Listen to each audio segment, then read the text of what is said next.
Exponents, Part 4.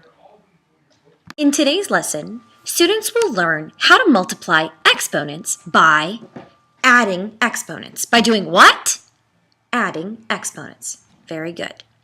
Today we're going to learn rule number 4, which has to do with multiplying exponents. With what? Multiplying exponents. So when you multiply exponents together, okay, you actually have to add them, okay? So let's go ahead and fill in the blanks.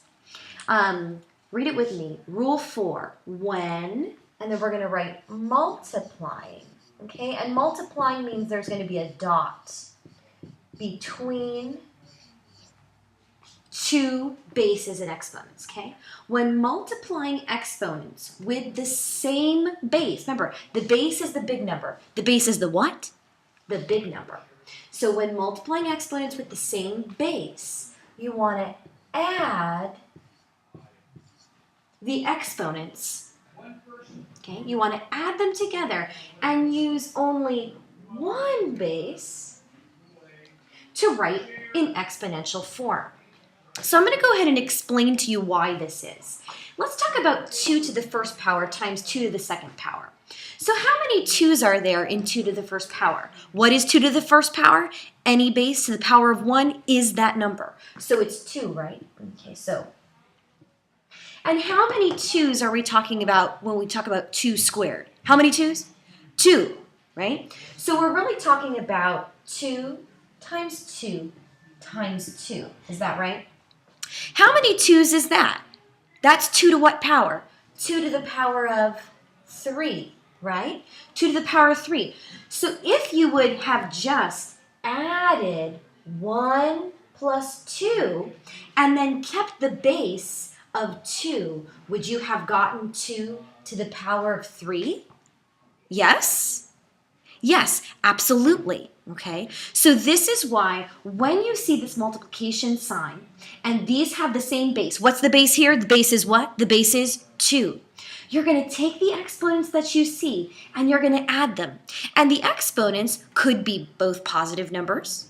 You could have a positive and negative numbers or 2 negative numbers. So we're going to have to review the rules of adding integers. Okay, go ahead and get that down. We're going to do some examples where we see exponents that are being multiplied. Now these have the same base, and the bases are numbers. They're what? They're numbers, okay? So this says 4 to the first power multiplied by 4 to the second power. Okay, so when you multiply exponents, you have to add. When you multiply exponents, you have to add. So I want you to underline the exponents. And what do you have to do when you multiply exponents? Multiplication, when you're talking about exponents, really equals addition. Okay, so you look at 4 to the power of 1 times 4 to the power of 2.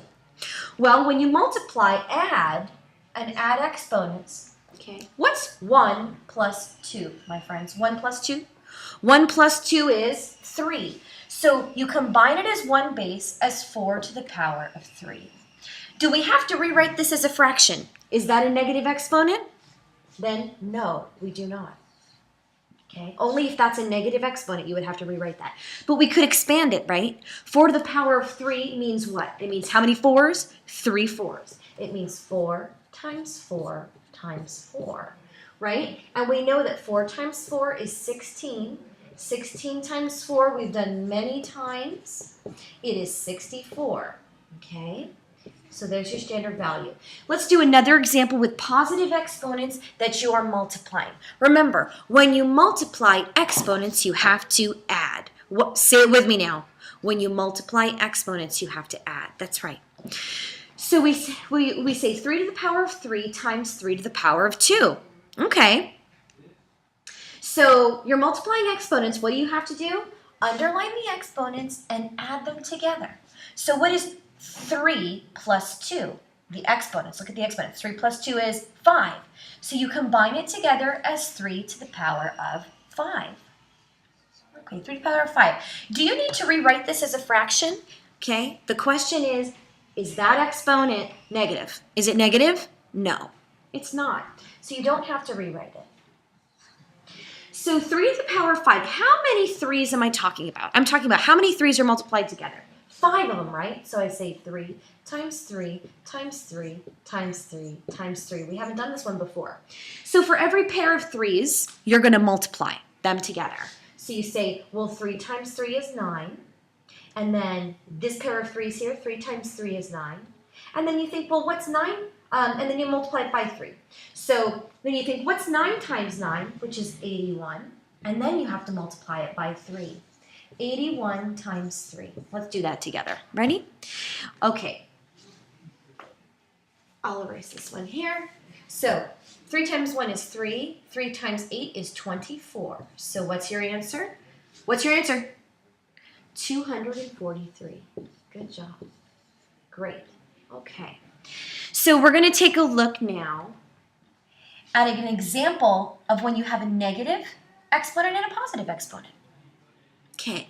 I'm telling you that when you multiply exponents, you have to add, right? So when you're adding integers and they have different signs, what do? Different signs subtract. Keep the sign of the higher number. So you have a negative 3 and a positive 2. So what does 3 take away 2? It's 1. But what's the sign of the higher number? It's negative, right? So we did add these exponents, but because they have different signs, you subtract. So this is going to be 2 to the power of what? 2 to the power of not 1, it's going to be negative 1. Okay, see how tricky this gets? 2 to the power of negative 1. Does this need to be rewritten? See, remember this. This one is negative and up, bring it down. What was this? Negative and up, bring it down. And all of these are you're going to bring down. Okay? So you're going to bring this down and put it over the number 1. Yes, you're going to rewrite this as a fraction. You're going to say 1 over 2 to the power of positive 1. Remember that? Okay. So you don't need to expand the bottom because it's only 2 to the power of 1. So what is 2 to the power of 1? 2 to the power of 1 is 2. So when you rewrite it, it's just 1 divided by 2, or 1/2. Okay, did you all get that? Okay, let's talk about number 4 really quick. This one says 3 to the power of negative 4 times 3 to the power of 2. Okay, so I'm telling you that you have to add these together, okay? You do have to add these together. But when you have different signs, remember, different signs subtract. So you have to keep the sign of the higher number. So adding integers, when they're different, you really subtract. So you say, well, what's 4 minus 2 is 2, right? And what's the sign of the higher number? It's negative. So we say 3 to the power of negative 2. Okay, 3 to the power of negative 2. Because negative 4 plus 2, or 2 take away 4, is negative 2. Now, negative and top, bring it down. Negative, top, bring it down. Yeah? Okay. So we're going to have to rewrite this as a fraction because you do not want a negative exponent. So you write it 1 over, when you bring it down, it is 3 to the power of positive 2. You can expand this, right? Totally. Because 3 to the power of 2 means how many 3's? 2 3's. So it becomes 1 divided by 3 to the power, 3 times 3. What is 3 times 3? 3 times 3 is 9. So the answer on this one is 1/9. 1/9. Go ahead and get that down. Now we're going to do some examples of what happens when you have 2 to the power of 0 or when you have a positive and a negative exponent that are opposite, okay? So we have 2 to the power of 0 times 2 to the power of 4. Remember, we are adding exponents, right? We're adding exponents. So you know that 2 to the power of 0 is 1. What is 2 to the power of 0? It's 1. But if you added 0 plus 4, what is 0 plus 4? I have 0, and then I add 4. Isn't it 4? So this would be 2 to the power of 4. Okay? 2 to the power of 4, that's easy. We expand it. Do we have to rewrite it? Is that negative? No. So when we expand it, it's 2 times 2 times 2 times 2. How many 2's do you have? You have 4. 2 times 2 is 4, and 2 times 2 is 4. So the standard value is, what is 4 times 4? Come on, 4 times 4 is 16. Good. Okay, let's take a look when it's negative. We have a negative 4 plus 0. Okay, negative 4 plus 0. Well, what is negative 4 plus nothing? Isn't it still negative 4? Yes. So you have 2 to the power of negative 4. Now, do you have to rewrite this as a fraction? Is this negative? So you have to bring it down. That's right. So when we bring it down, you get 1 divided by 2 to the power of positive 4. Very good, 2 to the power of positive 4. So when you expand it, it's 1 over 2 times 2 times 2 times 2. We know that 2 to the power of 4 is 16, right? So it's 1/16. Now let's talk about this really quick. Okay, get that down. When you are talking about exponents, this is 3 to the power of 1 times 3 to the power of negative 1. And you're adding. Well, a positive 1 and a negative 1 make 0, right? I'm going to say it again.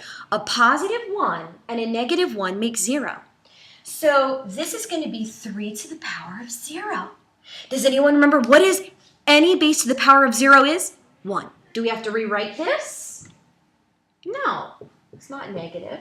So 3 to the power of 0 is 1, and the standard value is 1. Same thing here. We're going to add the exponents. You have a positive 2 and a negative 2. A positive 2 and a negative 2 make 0. So this becomes, again, 3 to the power of 0. Do you have to rewrite this as a fraction?